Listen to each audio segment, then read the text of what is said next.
Praise the Lord. Hallelujah. దేవునామకే మహిమ కలుగును గాక. ఈ సమయంలో word of God fellowship channel వీక్షిస్తున్న మీ అందరికీ కూడా ప్రభువైన యేసుక్రీస్తు వారి నామంలో నా యొక్క శుభాభివందనాలు తెలియజేసుకుంటూ ఉన్నాను. ఈ సమయంలో మనం గమనించుకున్నట్లయితే మనము ప్రస్తుతము క్రిస్మస్ దినాలలో ఉన్నాము. ఈ డిసెంబర్ నెల అంతా కూడా ప్రపంచంలో చాలా దేశాల్లో కూడా క్రీస్తు జన్మదిన వేడుకలు జరుపుకోవడం మనము చూస్తూ ఉంటాము. అయితే ఈ క్రిస్మస్ సందర్భంగా బైబిల్లో లేని అనేకమైన విషయాలను క్రైస్తవులు చేయడం కూడా మనం చూస్తూ ఉన్నాము. అవేమిటో ఈరోజు మనం ఈ వీడియోలో చూద్దాము.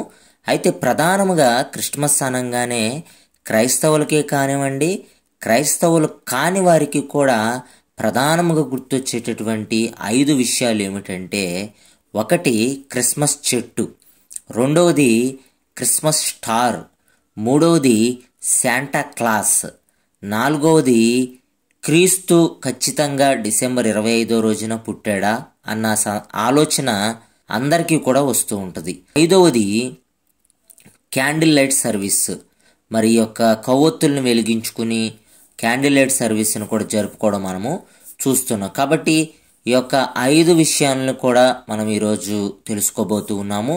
ముందుగా మనం గమనించుకున్నట్లయితే క్రిస్మస్ చెట్టు. ఈ క్రిస్మస్ చెట్టుని మనం బైబిల్ గ్రంథంలో ఎక్కడా కూడా చూడము. ఆదిమ అపోస్తలులు కూడా వాళ్ళు ఎక్కడ కూడా ఒక చెట్టును పెట్టి అలంకరించి సంతోషపడినట్లు మనం ఎక్కడా కూడా చూడం. అయితే క్రిస్మస్ చెట్టు ఎక్కడి నుంచి వచ్చింది, అసలు ఈ ఆచారం ఎక్కడి నుంచి వచ్చింది అని కనుక మనం ఆలోచన చేసినట్లయితే 16వ శతాబ్దంలో జర్మనీలో ఈ క్రిస్మస్ చెట్టు ఆచారమును ప్రారంభించినట్లుగా మనం చరిత్రలో చూస్తూ ఉన్నాం. అయితే 1830వ శతాబ్దంలో కూడా మరి కొద్దిగా ఇది ఎక్కువ ప్రాచుర్యంలోనికి వచ్చింది. తర్వాత 19వ శతాబ్దంలో అమెరికాకు కూడా ఇది పాకింది. తర్వాత అమెరికాలో కూడా చాలామంది ఈ చెట్టును పెట్టుకునే వాళ్ళు ఉన్నారు, కొందరైతే దీన్ని ఒప్పుకొని వారు కూడా ఉన్నారు. ఏదైనప్పటికీ కూడా బైబిల్లో అయితే ఇలా చెట్టును పెట్టుకుని ఆదిమ అపోస్తలులు ఎవరైతే క్రీస్తు శిష్యులు 12 మంది ఉన్నారో వాళ్ళు ఇలా చెట్లు పెట్టుకుని వాటికి లైటింగ్స్ పెట్టి సంతోషపడినట్టు మనం ఎక్కడ కూడా లేఖనాల్లో అంటే వాక్యంలో మనం ఎక్కడ కూడా చూడం. కాబట్టి వాక్యానికి విరుద్ధమైన పనులు ఈరోజు క్రైస్తవులు చాలామంది కూడా సత్యాన్ని తెలుసుకోకుండా జరిగిస్తూ ఉన్నారు. ఇది చాలా ప్రమాదకరం క్రైస్తవానికి. కాబట్టి జాగ్రత్తగా ఆలోచించవలసిన అవసరత ఉంది. కాబట్టి ఇది వాక్యానుసారము కాదు, ఇది ఆచారముగా వస్తున్న అలవాటు. ఆచారం అని అంటే మన పితరులు చేశారు, దాన్ని మనం చేస్తూ ఉన్నాము. మనం చేస్తున్న విధానాన్ని మన బిడ్డలు చూసి తర్వాత కాలంలో మన బిడ్డలు చేస్తారనమాట. ఇది ఆచారముగా వస్తున్న ఒక అలవాటే తప్ప బైబిల్ లేఖనాల్లో ఎక్కడ కూడా మనం చూడము. ఆ విషయాన్ని గమనించవలసిన అవసరత ఉంది. అయితే చాలామంది ఈరోజు ఈ క్రిస్మస్ చెట్టులకు భయంకరంగా ఖర్చు చేస్తూ ఉన్నారు. లైటింగ్ అని చెప్పి కొంతమంది కొన్ని చర్చిల్లో అయితే మేము 10 అడుగుల చెట్టు పెట్టాము, 15 అడుగుల చెట్టు పెట్టామని అంటారు. ఆ చెట్టుని అలంకరించడానికి చిన్న చిన్న లైటింగ్ అని, వాటికి చిన్న చిన్న బాల్స్ అని, అవని ఇవని కొన్ని వేలు లక్షలు కూడా ఖర్చు పెట్టేవాళ్ళు ఉన్నారు. ఇదంతా కూడా వ్యర్థమని గమనించాలి. ఆ డబ్బుతోటి అసలు కడుపు నిండని పేదలకు మరి ఒక పూట ఆహారమైనా పెట్టే అవకాశం ఉండిద్ది. కానీ చాలామంది ఈరోజు ఆ విషయాలను విడిచిపెట్టి పేదలను పట్టించుకోకుండా మరి ఈ పిచ్చి పిచ్చి పనులకు, ఈ చెట్లకని లైటింగ్లకని వృధాగా డబ్బులను పోస్తూ ఉన్నారు. ఆ విషయాన్ని మనం గమనించాలి. మరి ప్రపంచంలోనే అత్యంత విలువైన క్రిస్మస్ చెట్టు ఎక్కడ ఉందో మీకు తెలుసా? అబుదాబిలో ఓ హోటల్లో ఉంది. 40 అడుగుల ఎత్తున నిర్మించారు దీన్ని. దీని విలువ అక్షరాల $1,10,00,000. ఈ చెట్టుని 181 వజ్రాలు, ముత్యాలు, విలువైన రాళ్లతో అలంకరించారు. మరి క్రిస్మస్ చెట్టుగా మొదటిసారి అలంకరించింది 1510లో. ఇళ్లలోకి తీసుకొచ్చి చెట్లను పెట్టే సంప్రదాయం వచ్చింది మరి 16వ శతాబ్దంలో మొదలైనట్లుగా మనము చూస్తున్నాం. అమెరికాలో ఏటా 3 కోట్ల క్రిస్మస్ చెట్లు అమ్ముడవుతాయంట. 10 లక్షల ఎకరాల్లో వీటిని పెంచుతారని మనం గమనించాలి. కాబట్టి ఇదంతా కూడా వృధా అండి. 181 వజ్రాలతో ముత్యాలతో విలువైన రాళ్లతో అలంకరించారు అబుదాబిలో ఉన్న హోటల్లో ఆ చెట్టుని. ఈ డబ్బుని మరి ఎంతోమంది ఈరోజు ఆకలి కలమటించిపోతున్నారు. వాళ్ళకు ఖర్చు చేస్తే నిజంగా దేవుడు అది కోరుకుంటున్నాడు, కానీ ఇలా చెట్టులను పెట్టుకుని ఒక ఐడియల్ వర్షిప్, ఒక విగ్రహారాధన చేయమని దేవుడు కోరుకోవట్లేదు. కాబట్టి ఇది వాక్యానుసారము కాదు. నిజంగా మరి క్రీస్తుని వెంబడించేవారు ఈ విషయాన్ని గుర్తుంచుకోవాల్సిన అవసరత ఉంది. మనం కూడా చూస్తూ ఉన్నాము, మన ఈ యొక్క పెద్ద పెద్ద సిటీస్లో, షాప్స్లో ఇదో ఒక వ్యాపారంగా మారిపోయింది. క్రిస్మస్ రాగానే ఈ క్రిస్మస్ చెట్టులను అమ్మడము, లైటింగ్స్ అమ్మడము, వాటిల్ని చర్చెస్ కలిగి ఉన్న వాళ్ళు వేల రూపాయలు తీసుకెళ్ళి వాటిని కొనుక్కొచ్చి అలంకరిస్తున్నట్లు మనం చూస్తున్నాం. కాబట్టి సంఘ నాయకులు మరి సంఘస్థులకి విషయాలను బోధించాలి. బైబిల్లో మనం ఎక్కడా కూడా ఈ విషయాలను చూడట్లేదు చెట్టు పెట్టుకున్నట్టు. కాబట్టి మనం చేయకూడదని బోధించి సంఘస్థుల్ని, విశ్వాసుల్ని సత్యంలోకి నడిపించవలసిన బాధ్యత సంఘ నాయకులపై ఉందని తెలియపరచుకుంటూ, మరి సంఘ నాయకులే ఈరోజు తప్పులు చేస్తూ ఉన్నారు, ఇట్లాంటి పిచ్చి పనులు చేస్తున్నారు. కాబట్టి ఒకసారి ఆలోచించవలసిన అవసరత మనందరికీ కూడా ఉంది. ఇది క్రిస్మస్ చెట్టుకు సంబంధించిన విషయం. రెండోదిగా మనం గమనించుకున్నట్లయితే క్రిస్మస్ స్టార్. మరి ఈ క్రిస్మస్ స్టార్ గురించి కూడా మనం ఆలోచన చేస్తే ఆదిమ అపోస్తలులు, యేసుక్రీస్తుకి శిష్యులైనటువంటి 12 మంది ఎవరూ కూడా ఈ క్రిస్మస్ స్టార్ను పెట్టుకున్నట్లు మనం చూడము. ఎందుకంటే యేసుక్రీస్తు ప్రభుల వారు పుట్టినట్లుగా జ్ఞానులకు ఒక దారిని చూపించడానికి, ఒక రూట్ మ్యాప్గా ఈ యొక్క స్టార్ని, దేవుడు ఒక నక్షత్రాన్ని వాడుకున్నారు తప్ప ఈ స్టార్ని మీరు పెట్టుకోండి, ఇళ్లపైన మీరు పెట్టుకోండి, వీధుల చివరన పెద్ద పెద్ద స్టార్లు పెట్టి మా వీధి కుర్రోళ్ళందరూ కూడా ఈ విధంగా స్టార్ని చేశారని చెప్పుకోవడానికో, లేకపోతే సంఘాలలో పెద్ద స్టార్లు పెట్టి పోయిన సంవత్సరం మా సంఘానికి పెద్ద స్టార్ పెట్టాము, ఈ సంవత్సరం ఆ సంఘానికి మించి మేం పెట్టాలనో, ఇలా ఎక్కడ కూడా బైబిల్లో మనం చూడం. అసలు ఈ స్టార్లు పెట్టుకున్నట్లే మనకి లేఖనాల్లో, వాక్యాల్లో ఒక్క ఆధారం కూడా లేదు. కాబట్టి ఈ విషయాన్ని కూడా మనం జాగ్రత్తగా ఆలోచించాలి. ఆదిమ అపోస్తలులు, మరి ఆదిమ సంఘము ఎవ్వరూ కూడా ఈ రీతిగా స్టార్లు పెట్టుకుని సంతోషపడినట్లుగా మనం చూడము. క్రీస్తు పుట్టుక అంటే ఇది కాదు. క్రీస్తు జన్మదినాన్ని మరి తలంచుకోవడం అంటే ఈ రీతిగా కాదు. ఈ రీతిగా స్టార్లు పెట్టుకొని, చెట్లు పెట్టుకొని ఈ రీతిగా సంబరపడమని ఎక్కడా కూడా బైబిల్ మనకి బోధించట్లేదు. బైబిల్ అంతా కూడా నిజ క్రైస్తవునికి శ్రమలు ఉంటాయని బోధిస్తూ ఉంది. మనము ఏదో ఒక సీజన్ వచ్చింది, క్రిస్మస్ సీజను, ఈ నెల జనవరి సగం వరకు కూడా స్టార్లు పెట్టాలి ఇంటి మీద, స్టార్ పెట్టుకోకపోతే మనం క్రైస్తవులం కాదు, అట్లా అయిపోయింది నేటి పరిస్థితులు. అవి ఏమీ కూడా అవసరం లేదు. స్టార్ పెట్టుకోకపోతే కొంతమంది ఫీల్ అయ్యే వాళ్ళు కూడా ఉన్నారు. అయ్యో ఈ సంవత్సరం మేము స్టార్ పెట్టుకోలేకపోయాము, పండగ సరిగ్గా చేసుకోలేకపోయామని ఫీల్ అయ్యే వాళ్ళు కూడా ఉన్నారు. స్టార్ పెట్టుకోనంత మాత్రాన ఒరిగేది ఏమీ కూడా లేదు. కాబట్టి మెయిన్ వాక్యానుసారంగా నడవడమే మనం నేర్చుకోవాలి. వాక్యంలో ఉన్నది ఉన్నట్టు, వాక్య ప్రకారము మన జీవితాన్ని మలుచుకోవడమే నిజమైన క్రైస్తత్వం అని గుర్తెరగాల్సిన అవసరత ఈరోజు ఉన్నటువంటి క్రైస్తవులకు ఉంది. కాబట్టి బైబిల్లో లేని ఈ క్రిస్మస్ స్టార్లని, చెట్లని, వీటిని పెట్టుకుని సమయాన్ని వృధా చేయొద్దు, డబ్బును కూడా వృధా చేయొద్దు అని చెప్పి ప్రభువైన యేసుక్రీస్తు వారి పేరట మీ అందరికీ కూడా తెలియపరుచుకుంటూ ఉన్నాను. కాబట్టి క్రిస్మస్ స్టార్ కూడా మనము బైబిల్ లేఖనాలు ఎక్కడా కూడా చూడము. ఇది కూడా వాక్యానుసారమైన పని కాదు, లేఖనాలకు విరుద్ధమైన పని అని మనం గుర్తించవలసిన అవసరత ఉంది. ఒకవేళ బైబిల్లో ఎక్కడైనా సరే స్టార్ పెట్టుకున్నట్లు మనకు ఆధారాలు ఉంటే చేసిన తప్పు లేదు, కానీ ఎక్కడ పెట్టుకోలేదు కదా, ఎవరు చేయలేదు. ఆదిమ అపోస్తలులు కూడా మనకి ఎక్కడ చెప్పలేదు. కాబట్టి ఇవన్నీ కూడా ఆచారాలుగా వస్తున్న విషయాలు, మన ముందున్న వారు చేసుకుంటూ వచ్చారు, మనం కూడా చేస్తున్నామే తప్ప మనం సత్యాన్ని తెలుసుకోలేకపోతున్నాం అని గ్రహించవలసిన అవసరత ఉంది. కాబట్టి ఇది క్రిస్మస్ స్టార్కి సంబంధించిన విషయం. మూడవదిగా మనం గమనించుకున్నట్లయితే శాంటా క్లాస్. ఈ క్రిస్మస్ సీజన్ వచ్చిందంటే ఈ శాంటా క్లాస్, క్రిస్మస్ తాత వస్తాడు, గిఫ్ట్లు ఇస్తాడని చెప్పి చాలామంది పిల్లలకి సండే స్కూల్ టీచర్లు కూడా అబద్ధాలు బోధిస్తూ ఉన్నారు. సంఘ కాపరులు కూడా, తల్లులు కూడా బిడ్డలకి క్రిస్మస్ తాత వస్తాడు, శాంటా క్లాస్ వస్తాడని చెప్పి అబద్ధాలు బోధిస్తూ ఉన్నారు. క్రిస్మస్ తాత లేడు, క్రిస్మస్ తాత లేడు, అసలు ఈ తాతే లేడు. ఇదంతా ఒక బోగస్ అని గుర్తించవలసిన అవసరత ఉంది. ఎందుకంటే మీరు గమనించండి, కొత్త నిబంధన గ్రంథంలో మనం ఎక్కడా కూడా క్రిస్మస్ తాత అనే వాడిని అసలు చూడము. ఎందుకంటే ఈ క్రిస్మస్ తాత అనేవాడు అసలు లేడు. ఈ క్రిస్మస్ తాతకు సంబంధించిన చరిత్రను కనుక మనం ఒకసారి తిరగేసినట్లయితే మరి సెయింట్ నికోలస్ అనే ఒక వ్యక్తి, ఆయన మైరా అనే ఆసియా మైనర్లో ఉన్నటువంటి మైరా అనే ఊరిలో ఉండేవాడు. ఆ మైరా అనే పట్టణాన్ని ఇప్పుడు టర్కీగా పిలుస్తూ ఉన్నారు. ఆయన 4వ శతాబ్దంలో జన్మించాడు.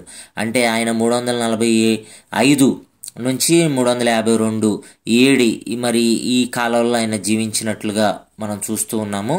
ఆయన డిసెంబర్ 6న చనిపోయారనమాట. అయితే ఆయన బ్రతికున్నప్పుడు ఆయన చేసిన పని ఏంటంటే, ఆయన బాగా ఆస్తిపరుడు. ఆయన చిన్న వయసులోనే తల్లిదండ్రులను కోల్పోయాడు. అయితే ఆయన బిషప్గా, అంటే ఒక ప్రీస్ట్గా పనిచేశాడు రోమన్ క్యాథలిక్ మిషన్లో. ఆయనకు బాగా ఆస్తి ఉండడం చేత ఒక రోజున ఒక పేదవాని యొక్క పరిస్థితిని ఆయన గుర్తించాడు. ఆ పేదవాడు 2 ఆడబిడ్డలను కలిగి ఉండి పిల్లలకి కట్నం ఇచ్చే పరిస్థితుల్లో కూడా లేకపోవడం ఈయన గమనించి, మరి నేను ఇచ్చినట్లుగా వాళ్ళకి తెలియకూడదు, రహస్యంగా ఇవ్వాలని చెప్పి, మరి ఆ టర్కీలో మొత్తం చలి మంచు ఎక్కువ ఉండిద్ది కదా, వాళ్ళు పొగగొట్టాలు ఉంటాయి వాళ్ళకి మంట కాచుకోవడానికి ఇంట్లోనే. రాత్రికాలం పొగకట్టని ఆపేస్తారు కదా, రాత్రికాలం ఆ పొగొట్టంలో నుంచి డబ్బులు కట్టలు వేసేవాడు. అయితే ఈయన ఇచ్చినట్లుగా ఎవరికి కూడా తెలియపరిచేవాడు కాదు. ఆ రీతిగా అనేక మంది పేదలకు ఈయన సహాయం చేస్తూ, గిఫ్ట్స్ రూపంలో సహాయం చేస్తూ వచ్చాడు. ఆయన చేసిన విధానాన్నే ఆయన్నే క్రిస్మస్ తాతగా మలిచారు చరిత్రకారులు. ఎందుకంటే ఆయన చరిత్రను ఆధారం చేసుకుని ఆయన గిఫ్ట్లు ఇస్తూ ఉండేవాడు. ఆయనే ఈరోజు శాంటా క్లాస్ క్రిస్మస్ తాత అయ్యాడు. ఆయన పేరు సెయింట్ నికోలస్. ఆయన శాంటా క్లాస్ కాదు, సెయింట్ నికోలస్ ఆయన పేరు. ఆయన ఒక ప్రీస్ట్, బిషప్ అని మనం గుర్తించవలసిన అవసరత ఉంది.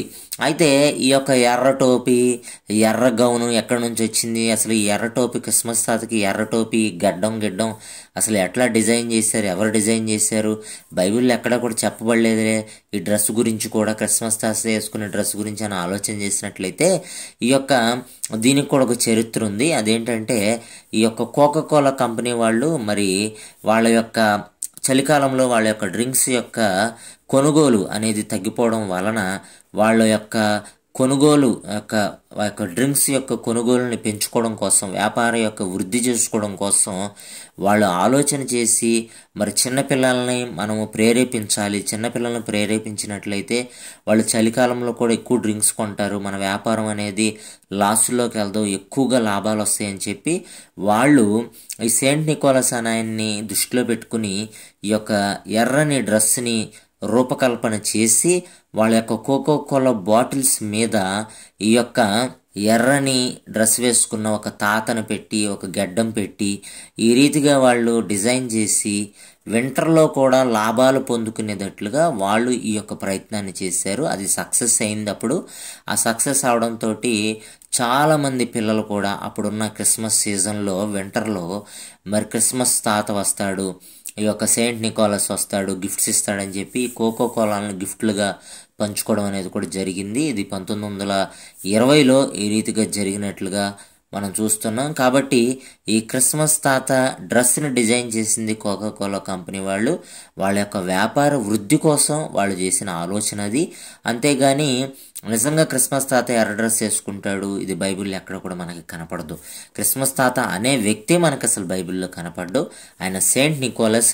ఆయన్ని చరిత్రను ఆధారం చేసుకుని ఇదిగో సెయింట్ నికోలస్ అనే వ్యక్తి గిఫ్ట్లు ఇచ్చేవాడు అని నేడున్న క్రిస్మస్కి చాలామంది కొన్ని పాశ్చాత్య దేశాల్లో గిఫ్ట్లు ఇచ్చుకుంటూ ఉంటారు క్రిస్మస్ రోజున. మన ఇటు ఇండియా సైడ్ అయితే చాలా తక్కువ గిఫ్ట్లు ఇచ్చుకునే వాళ్ళు కూడా ఉన్నారు. ఈ రీతిగా ఆచారం వచ్చిందే తప్ప నిజంగా క్రిస్మస్ తాత అనే ఆయన బైబిల్లో మనకి కనపడ్డు. అది వాక్యానుసారమైనది కానే కాదు. ఈరోజు మనం చూస్తే పాస్టర్లే ఈ బిడ్డలకి, చిన్న చిన్న పిల్లలకి ఈ క్రిస్మస్ తాత సెయింట్ నికోలస్ వేసుకున్న, ఆయన అసలు వేసుకోవాలి డ్రెస్ అది, కానీ ఈ కోకాకోలా కంపెనీ వాళ్ళు డిజైన్ చేసిన డ్రెస్ని ఇదే క్రిస్మస్ తాత డ్రెస్ అన్నట్లుగా పిల్లలకు వేయించి, ఆ పిల్లల జేబుల్లో చాక్లెట్లు వేయించి రోడ్ల మీద తిప్పడము, ఇట్లా పిచ్చి పిచ్చి పనులన్నీ చేస్తున్నారు, వాక్యానికి విరుద్ధమైన పనులన్నీ చేస్తున్నారు. కాబట్టి ఇది కూడా వాక్యానుసారము కాదు. మనం గమనించవలసిన అవసరత ఉంది. సత్యాన్ని తెలుసుకోవాల్సిన అవసరత మనకి ఉంది. అనవసరంగా డబ్బులు ఖర్చు చేయడం కన్నా మరి ఆ క్రిస్మస్ శాంటా డ్రెస్సు మీరు అనొచ్చు, ఏముందండి ఆ ఒక్కరోజేగా ఏదో సంతోషం కదా అని. సంతోషము కాదు, అది సత్యంలో మనల్ని ఎవరిని కూడా మనం నడిపించడం లేదని గుర్తుంచుకోండి. ఆ ఖర్చు పెట్టే 500 అయినా సరే మీరు ఆ క్రిస్మస్ రోజున ఒక పేదవాడు కడుపు నింపితే అది దేవుడు సంతోషపడతాడేమో కానీ నిజంగా మరి ఈ యొక్క పిచ్చి పిచ్చి డ్రెస్సులకి, చెట్లకి క్రిస్మస్ స్టార్లు అని చెప్పి వాటికి వ్యర్థపరచడం వల్ల ఉపయోగం ఏమీ లేదని గుర్తుంచుకోండి. ఇంకా 4వ విషయానికి వచ్చేసరికి క్రీస్తు పుట్టుక నిజంగా డిసెంబర్ 25 రోజునేనా, యేసయ్య నిజంగా 25వ తారీఖునే పుట్టాడా అని ఆలోచన చేసినట్లయితే నిజంగా మనకు బైబిల్లో అయితే క్రీస్తు పుట్టుక ఏ రోజు అన్నది మనకైతే ఆధారాలు లేవు. ఈ రోజుల్లో చాలామంది అంటారు క్రీస్తు పుట్టుక డిసెంబర్ 25 అని ఛాలెంజ్లు చేసి స్టేజ్ల మీద తొడలు కొట్టి మేము నిరూపిస్తామనే వాళ్ళు కూడా చాలామంది ఉన్నారు. నిరూపించలేరు. కొంతమంది ఏమో అక్టోబర్ అంటారు, కొంతమంది ఏమో సెప్టెంబర్ అంటారు. నిజంగా ఆయన ఎప్పుడు పుట్టాడు, ఏ నెలలో పుట్టాడు, ఏ తారీఖున పుట్టాడు, ఏ ఇయర్లో పుట్టాడు అన్నది ఎవరికి కూడా తెలియదు. ఇయర్ విషయానికి వచ్చేసరికి కొంతమంది BC4 అంటారు, BC6 అనేవాళ్ళు ఉన్నారు, ఇట్లా ఉన్నారు. అయితే ఏదైనప్పటికీ కూడా ఆయన ఖచ్చితంగా డిసెంబర్ 25 రోజున పుట్టాడా అంటే నిజంగా ప్రపంచానికి ఎవరికి కూడా సరైన ఆధారాలు లేవు. ఒకవేళ నిజంగా క్రీస్తు పుట్టిన జరుపుకోవాలని క్రీస్తు అనుకున్నట్లయితే ఆయన బైబిల్లో రాయించేవాడు, కానీ బైబిల్లో కూడా ఆయన రాయించలేదు. సరే, క్రీస్తు ఏడి ఎన్నోడమిని 35వ శతాబ్దంకే ఆయన ఆరోహణమై వెళ్ళిపోయాడని అనుకుంటే ఎన్నోడమిని 100వ శతాబ్దం వరకు కూడా, అంటే 100వ సంవత్సరం వరకు కూడా మరి ఈ యొక్క క్రీస్తు శిష్యులు సువార్తను ప్రకటిస్తూనే ఉన్నారు. ఆ అపోస్తలుడైన యోహాను గారు మరి ఆయన వృద్ధాప్యం చేత చనిపోయారు. ఆయన AD 100 దాకుండి ప్రకటన గ్రంథం రాసి చనిపోయాడు. మరి క్రీస్తు ఆరోహణం అయిపోయిన తర్వాత యోహాను గారు ఆఖరి వరకు కూడా 60 సంవత్సరాలు ఉన్నాయి దాదాపు. ఈ 60 సంవత్సరాల చరిత్ర అపోస్తల కార్యాల గ్రంథాల్లో, పత్రికలు ఇవన్నీ కూడా మనం చూస్తున్నాం. ఎక్కడా కూడా క్రీస్తు పుట్టుకుని అపోస్తలు జరిగించినట్లు మనం చూడటం లేదే, ఎక్కడ కూడా చరిత్ర లేదే, ఎక్కడ కూడా మనకి బైబిల్లో ఆధారాలు లేవే. 60 సంవత్సరాల పాటు క్రీస్తుతో తిరిగిన శిష్యులు ఆయన జన్మదిన వేడుకలు జరుపుకోలేదు. ఈరోజు మనము ఆయన యొక్క జన్మదిన వేడుకల్ని జరుపుతూ ఉన్నాము. మీరు గమనించండి, మనం ఆలోచన చేసినట్లయితే ఈ పండగలనే వాటిని, అమావాస్యాలని, వీటిలన్నిటిని కూడా పట్టించుకోవద్దు, దినాలని, మాసాలను పట్టించుకోవద్దు అని బైబిల్ మనకి కొత్త నిబంధన మనకి స్పష్టంగా తెలియపరుస్తూ ఉంది. కాబట్టి మనము ఒక డేటును ఫిక్స్ చేశారు. ఈ డేటును ఫిక్స్ చేసింది ఎవరు, మరి డిసెంబర్ 25ని ఫిక్స్ చేసింది ఎవరు అని మనం ఆలోచన చేసినట్లయితే మరి కాన్స్టంటైన్ ది గ్రేట్, రోమన్ మొదటి ఎంపీరియర్ ఈయన ఆ డిసెంబర్ 25 రోజున మరి క్రీస్తు జన్మదిన వేడుకలు జరపాలని చెప్పి ఆయన ఈ యొక్క డేటుని స్థాపించినట్లుగా మనం చూస్తూ ఉన్నాము. మరి ఆయన స్థాపించిన డేట్లో ఈరోజు మనము క్రిస్మస్ జన్మదిన వేడుకలు జరుపుకుంటూ వస్తూ ఉన్నాము. జాగ్రత్తగా ఆలోచించండి. నిజంగా క్రీస్తు పుట్టుకుని మనం ఆలోచన చేసినట్లయితే మరి ఆయన సెప్టెంబర్లో పుట్టినట్లుగా మనకు ఆధారాలు ఉన్నాయి. దాని గురించి వేరొక వీడియోలో నేను మీకు తెలియపరుస్తాను. ఆయన ఏ నెలలో పుట్టాడో ఖచ్చితంగా నేను మీకు తెలియపరుస్తాను. అయితే తెలుసుకుని మళ్ళీ ఆ నెలలో చేయండి అన్నది కాదు మన యొక్క ఆలోచన. కానీ డిసెంబర్ 25 రోజున మాత్రం ఆయన పుట్టలేదన్నది వాస్తవము. ఆ విషయాన్ని మనం గమనించవలసిన అవసరత ఉంది. కాబట్టి ఇది కూడా వాక్యానుసారమైనది కాదు. ఎందుకంటే క్రీస్తు పుట్టుకుని ఏదో ఒక నెలకి, ఒక రోజుకి పరిమితం చేసి ఆ రోజు సంబరపడుతూ ఆ నెలంతా మాత్రమే క్రీస్తు జన్మదిన వేడుకలకు సంబంధించిన సువార్త ప్రకటించడము, క్రీస్తు పుట్టుకకు సంబంధించిన సువార్త ప్రకటించడము అన్నది సరికాదు. మీరు గమనించండి, 365 రోజులు దేవుడు ఇచ్చాడు మనకి సంవత్సరం అంతా కూడా. 365 రోజుల్లో ఈ యొక్క 11 నెలలు కూడా మనము క్రీస్తు పుట్టుకకు సంబంధించిన, లేకపోతే క్రీస్తు జన్మానికి సంబంధించిన ఏ యొక్క సువార్తను ప్రకటించాం. డిసెంబర్ నెల రాగానే మొదలు పెడతారు. సెమీ క్రిస్మస్ అంటారు, యూత్ క్రిస్మస్ అంటారు, పాస్టర్స్ క్రిస్మస్ అంటారు. ఏమండి, ఇదంటూ ఫైనల్ క్రిస్మస్. ఎన్ని క్రిస్మస్లు ఉన్నాయి అసలు? ఇవన్నీ ఎక్కడి నుంచి వచ్చినాయి? ఆదిమ అపోస్తులు, ఆదిమ సంఘములో ఉన్నటువంటి అపోస్తులు ఎవరైనా చేశారా? ఆదిమ సంఘం వారు అనేక పత్రికలు రాశాడు పౌలు గారు. ఎక్కడైనా ప్రస్తావించాడే విషయాల్ని? మనం జాగ్రత్తగా ఆలోచించవలసిన అవసరత ఉంది. ఇవన్నీ కూడా మనము ఐడియల్ వర్షిప్ చేస్తూ ఉన్నాం. మనము క్రైస్తవులుగా చెప్పుకుంటూ పిచ్చి పిచ్చి పనులు చేస్తూ ఉన్నాం. దేవుడు వీటిని కోరుకోవటం లేదు. ఇవన్నీ కూడా మనం జాగ్రత్తగా ఆలోచన చేస్తే సెమీ క్రిస్మస్ అని చెప్పి యూత్ని అంతటి కూడా స్టేజ్ ఎక్కించి పిచ్చి పిచ్చి బట్టలు వేయించి గంతులు చిందులు వేయించి నానా రచ్చరచ్చ చేసేవాళ్ళు చాలామంది ఉన్నారు. ఇదంతా కూడా అవమానకరంగా అని చెప్పి గుర్తుంచుకోండి. క్రీస్తుకు అవమానం తెచ్చే విధంగా నేటి క్రైస్తవులు ఉన్నారు, నేటి సేవకులు ఉన్నారు, నేటి విశ్వాసులు ఉన్నారు. ఇది కాదు క్రీస్తు కోరుకుంటున్నది. క్రీస్తు కోరుకునేది ఏంటో తెలుసా? ఆయన వాక్యానుసారంగా బ్రతకాలని ఆయన కోరుకుంటూ ఉన్నాడు. ఆయన వాక్యాన్ని మరి పాటిస్తూ నడవాలని ఆయన కోరుకుంటూ ఉన్నాడు. అంతే తప్ప మనం ఈ పిచ్చి పనులు చేయాలని చెప్పి ఆయన అన్నడు కూడా కోరుకోవట్లేదు. మనం గమనించినట్లయితే అనేక మంది ఈ పిచ్చి పిచ్చి పనులు చేసుకుంటూ క్రీస్తు 25 తారీఖు పుట్టాడని మేము ఛాలెంజ్లు చేస్తాం రండి అని అంటూ ఉన్నారు. వాటిని బట్టి కాదా ఈరోజు అన్యులు ఫేస్బుక్లో మీరు చూడండి, చాలామంది కూడా క్రీస్తు 25 తారీఖు పుట్టాడని మీరు నిరూపిస్తే మేము ఇన్నోవా కారు ఫ్రీగా ఇస్తాం, 10 లక్షలు ఫ్రీగా ఇస్తాం, 5 లక్షలు ఇస్తాం, ఛాలెంజ్ చేస్తున్నాం అని చెప్పి పోస్టర్లు అంటిస్తున్నారు అనేక మంది కూడా. ఇవన్నీ మనం గమనించవలసిన అవసరత ఉంది.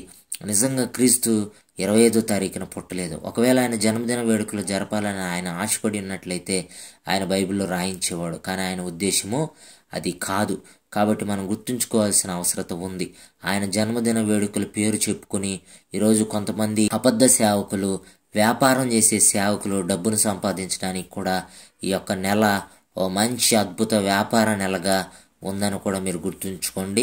అనేక మంది విశ్వాసులు మరి పిచ్చి పిచ్చిగా ఈ యొక్క డబ్బును పోగొట్టుకుంటున్న నెల కూడా ఇదే అని గుర్తుంచుకోండి. కాబట్టి దీనిని క్రిస్మస్ డిసెంబర్ 25 రోజున కాన్స్టంటైన్ ది గ్రేట్ అనే ఆయన ఆ రోజున క్రీస్తు జన్మదిన వేడుకలు జరపాలని ఆయన నిర్ణయించాడు. ఆ రీతిగా వెళ్ళిపోతుంది తప్ప, ఆచారంగా వస్తుంది తప్ప నిజంగా క్రీస్తు డిసెంబర్ 25 తారీఖున పుట్టలేదు. ఇది కూడా వాక్యానుసారమైనది కానే కాదు అని మనం గుర్తుంచుకోవాల్సిన అవసరత ఉంది. ఆఖరిగా 5వది మనం గమనించినట్లయితే క్యాండిల్ లైట్ సర్వీస్. ఎందుకు చేస్తారండి అసలు ఈ క్యాండిల్ లైట్ సర్వీస్? నాకేం అర్థం కాదు. నేను కొంతమందిని అడిగాను, ఎందుకు ఈ క్యాండిల్ లైట్ సర్వీస్ చేస్తారంటే క్రైస్తవుడంట వెలుగునిస్తూనంట లోకానికి ఇలా కరిగిపోతా ఉంటాడంట. కరిగిపోతా క్రైస్తవుడంట లోకానికి వెలిగిస్తాడంట. దేవుడు అదేనా మనకు చెప్పింది? క్రీస్తు అదేనా మనకు బోధించింది? క్రీస్తు మనకి ఏం బోధించాడు? ఈ లోకానికి మీరు వెలుగై ఉన్నారని చెప్పాడు. ఏ రీతిగా వెలుగుగా ఉన్నాము? మనం ఒక 10 మందికి సువార్తను పాటిస్తే ఈ లోకాన్ని వెలిగించిన వారుగా ఉంటాం. అంతేగాని కొవ్వొత్తులను వెలిగించుకుని కొవ్వొత్తులు కరిగిపోతా ఉంటే ఇదొక సాదృశ్యమా? ఇది సాదృశ్యాలను బోధించుకుంటూ ఈ పిచ్చి పనులు అనమాట. ఇవన్నీ కూడా ఏదో కొవ్వొత్తులను వెలిగించి ఆ సమయంలో చర్చిలో లైట్లు ఆపేసి ఉఫ్ అని ఊది ఆ తర్వాత కేకులు కట్ చేసి ఇవన్నీ కూడా పిచ్చి పనులండి. దయచేసి ఈ పిచ్చి పనులని బోధించొద్దు. ఈ క్యాండిల్ సర్వీస్ కూడా మనం గమనించినట్లయితే మరి నవంబర్ 27, 28 తారీఖునో మరి యూదులకు హనుకా అనే ఒక కొవ్వొత్తుల పండుగ ప్రారంభమవుతుంది. అది డిసెంబరు మరి 3-4 తారీఖుల్లో ఎండ్ అవుతుంది. అయితే వాళ్ళు ఏదో సందర్భాన్ని బట్టి ఆ యొక్క కొవ్వొత్తుల పండుగని జరుపుకుంటూ ఉంటారు. ఆ కొవ్వొత్తుల పండుగనే ఈరోజు మరి యూదులు చేసే పండుగ. అది మనం చేసే అంటే ఇంకా ధర్మశాస్త్రాన్ని పాటించే వాళ్ళు చేస్తున్న పని. అది క్రైస్తవత్వంలోనికి క్రీస్తును నమ్ముకున్న వాళ్ళు కాదు వాళ్ళు. అయితే క్రైస్తవత్వంలో ఉన్న వాళ్ళు ఈరోజు క్యాండిల్ లైట్ సర్వీస్ అని మొదలు పెడుతున్నారు. అదేమంటే ఇది ఒక సాదృశ్యం, లోకాన్ని వెలిగించడానికి ఒక సాదృశ్యంగా చూపబడుతుంది అన్నది కేవలం డిసెంబర్ 25 రోజునే చేయాలా? మిగతా రోజుల్లో చేయకూడదా? ఒకసారి ఆలోచించండి. కేవలం డిసెంబర్ 25 రోజున మాత్రం గుర్తొచ్చిద్ది వీళ్ళకి. ఏమని? మనం లోకాన్ని వెలిగిస్తున్నాము, మనం లోకానికి వెలుగుగా ఉన్నాము కాబట్టి ఆ ఒక్కరోజు మాత్రం కొవ్వొత్తులు వెలిగించుకుని ఉఫ్ అని ఊదేసి సంబరపడాలి అని చెప్పి ఆ ఒక్కరోజైనా గుర్తొచ్చేది. మిగతా రోజుల్లో మిగతా 364 రోజుల్లో ఎప్పుడూ కూడా మనం లోకానికి వెలుగుగా ఉన్నామని గుర్తు రావట్లేదా? కాబట్టి జాగ్రత్తగా ఆలోచించుకోండి. ఇవన్నీ కూడా వాక్య విరుద్ధమని మీరు గుర్తుంచుకోవాలి. ఆది మోపస్తులు ఎక్కడ కూడా ఇలా కొవ్వొత్తులు వెలిగించి నడుచుకుంటా మందిరానికి వచ్చి మందిరం దగ్గర ఆ యొక్క బలిపీఠం ఇప్పుడు చెప్పబడుతున్న బలిపీఠం దగ్గర పెట్టి ఉఫ్ అని ఊది ఈ పిచ్చి పనులు ఏం కూడా చేయలేదండి. కాబట్టి ఇది కూడా వాక్య విరుద్ధమైన పని, వాక్యానుసారమైనది కాదు అని మనం గుర్తుంచుకోవాల్సిన అవసరత ఉంది. కాబట్టి నేటి క్రిస్మస్ దినాలలో మనం ఉన్నాం కాబట్టి ఈ 5 విషయాలు చాలామంది కూడా పాటిస్తూ ఉన్నారు. ఈ 5 విషయాలు కూడా బైబిల్లో లేవని గుర్తుపెట్టుకోండి. ఈ 5 విషయాలు వాక్యానుసారము కాదేమని గుర్తుపెట్టుకోండి. ఈ 5 విషయాలకి భయంకరంగా ఈ డబ్బును పారేస్తూ డబ్బులతో అవన్నీ కొంటూ సంఘంలో ఉన్న పేదవాళ్ళని సైతం మర్చిపోయి పక్కనున్న సహోదరునికి సహాయం చేయలేం కానీ మన సంఘములో ఈ పిచ్చి పిచ్చి స్టార్లు కొనడానికి, చెట్లు కొనడానికి, లైటింగ్లు కానీ, ఏమండి శాంటా క్లాస్ డ్రెస్సెస్ అని చెప్పి కవ్వొత్తులని అయ్యని ఇయ్యని పిచ్చి పనులు చేయడానికైతే ఈరోజు మనం ముందుకు వస్తూ ఉన్నాం. ఇవన్నీ చేయాల్సిన అవసరం లేదు. ఇది నిజమైన క్రిస్మస్ కాదు. మీరు జాగ్రత్తగా ఆలోచించండి. వాక్యానుసారమైన పనులు కానే కాదని మీరు జాగ్రత్తగా ఆలోచన చేసి సత్యంలోనికి నడవలసిన అవసరం ఉంది. ఈరోజు అనేక మంది సత్యం తెలిసినప్పటికీ కూడా సేవకులకి సత్యాన్ని బోధించట్లేదు. సంఘాల్లో తప్పులను బోధిస్తూ ఉన్నారు. అనేక రకమైన వాక్య విరుద్ధమైన పనులను బోధిస్తూ ఉన్నారు. కాబట్టి విశ్వాసులారా, జాగ్రత్తగా ఆలోచించండి, సత్యాన్ని తెలుసుకోండి. వాక్యానుసారముగా మెలగవలసిన అవసరం మనకుంది తప్ప వాక్యంలో లేని విషయాలను పాటించాల్సిన అవసరం మనకి లేదు. అంత మాత్రమే కాదు, ఈ యొక్క క్యాలెండర్స్ అని చెప్పి కూడా చాలామంది సేవకులు ఈ క్రిస్మస్ నెలలో క్యాలెండర్స్కి లక్షలు పారేస్తూ ఉన్నారు. ఎంత తప్పో తెలుసా ఇది? కేవలము నీ మందిరం యొక్క అడ్రస్ తెలియడానికి ఒక క్యాలెండర్ వేసుకో, అంతేగాని ఆ క్యాలెండర్ కింద అడ్రస్ వేసుకో. ఇదిగో పలానా చోట నా మందిరము, నా పలానా ఆరాధన కార్యక్రమాలు ఇవన్నీ తెలియపరచుకోవడం కోసం వేసుకోండి, తప్పులేదు. అంతేగాని భార్య ఫోటో, భర్త ఫోటో, బిడ్డల ఫోటో, సంఘస్థులది ఒక్క ఫోటోని వేస్తారా? సంఘంలో పాటలు పాడుతున్న వారిది ఒక్క ఫోటోని వేస్తారా? సంఘంలో సండే స్కూల్ టీచర్లది ఒక్క ఫోటోని వేస్తారా? సంఘంలో చిన్న బిడ్డలది ఒక్క ఫోటోని వేస్తారా? ఏనేయరు. మళ్ళీ సంఘమే ఇవ్వాలి క్యాలెండర్లకు డబ్బులు. ఆ డబ్బులు తీసుకుని పాస్టర్ గారు క్యాలెండర్లు వేయించి వాళ్ళ ఫ్యామిలీ ఫోటోలు, రంగు చీరలు అవి వేసుకుని, వీళ్ళ ఫోటోలు వేసుకుని క్యాలెండర్లు వేస్తారు. మళ్ళీ ఏదో విశ్వాసులు డబ్బులు ఇచ్చారు కదా, వాళ్ళ పేరు మీద క్యాలెండర్లు వేయించాం కదా, క్యాలెండర్లన్నా సంఘానికి ఉచితంగా పంచుదామంటే అది కూడా లేదు. మళ్ళా ఈ కరోనా టైంలో అంట క్యాలెండర్లు వేయించడం చాలా కష్టమైంది అని చెప్పి కొంతమంది సేవకులు బోధిస్తూ ఒక్కొక్క క్యాలెండర్ 70-80 రూపాయలు అమ్ముతున్న వాళ్ళు కూడా ఉన్నారు. ఇదంతా కూడా వ్యాపారం అని గుర్తుపెట్టుకోండి. క్రీస్తు వీటిని కోరుకోవడం లేదు. కాబట్టి విశ్వాసుల దగ్గర తీసుకున్న డబ్బును బట్టి క్యాలెండర్లు వేయించినట్లయితే మీరు సంఘంలో ఉచితంగా పంచండి. అంతేగాని విశ్వాసుల్ని, మరింకొక విషయం, ఒకళ్ళకి తెలియకుండా ఒకళ్ళ దగ్గర, విశ్వాసుల దగ్గర క్యాలెండర్లకు డబ్బులు తీసుకుంటా ఉన్నారు సేవకులు. ఇది చాలా తప్పండి. అసలు క్యాలెండర్లు అనేది ఫోటోలు వేసుకోవాల్సిన అవసరమే లేదు. ఏదో నీ సంఘం యొక్క అడ్రస్ తెలియడానికి వేయించుకుంటావా, వేయించుకో, మంచిదే. కానీ కేవలం మన ఫ్యామిలీ మాత్రమే ఎక్స్పోజ్ అవ్వాలా, సంఘంలో ఒక్కళ్ళ ఫోటో వేసే పని లేదు. ఏమండి, ఎంత దౌర్భాగ్యమైన పరిస్థితులు ఉన్నారో ఒకసారి ఆలోచించుకోండి. ఇదంతా కూడా ఏంటంటే క్రిస్మస్ పేరు చెప్పుకొని చాలామంది ఈరోజు అబద్ధ సేవకులు, వ్యాపార సేవకులు దోచుకుంటూ ఉన్నారు విశ్వాసుల్ని. ఈ కరెక్ట్ పనులు కాదు. ముందు సత్యాన్ని బోధించడం నేర్చుకోండి. సంఘాల్లో విశ్వాసులకి సత్యాన్ని బోధించండి. విశ్వాసుల్ని ఆత్మీయ జీవితంలో బలపరిచేవారుగా ఉండాలని చెప్పి ప్రభువు పేరిట మీ అందరికీ కూడా తెలియపరుచుకుంటూ, విశ్వాసులు కూడా కళ్ళు తెరుచుకోవాలి. అంత్య దినాల్లో మనం ఉన్నాము. ఇవన్నీ పిచ్చి పనులను మానుకుని మనం సత్యంలోనికి నడవలసిన అవసరం ఉందని మీ అందరికీ కూడా తెలియపరుచుకుంటూ ఈ కొద్ది మాటలు దేవుడు మన ఇంట్లో దీవించును గాక. ఆమేన్.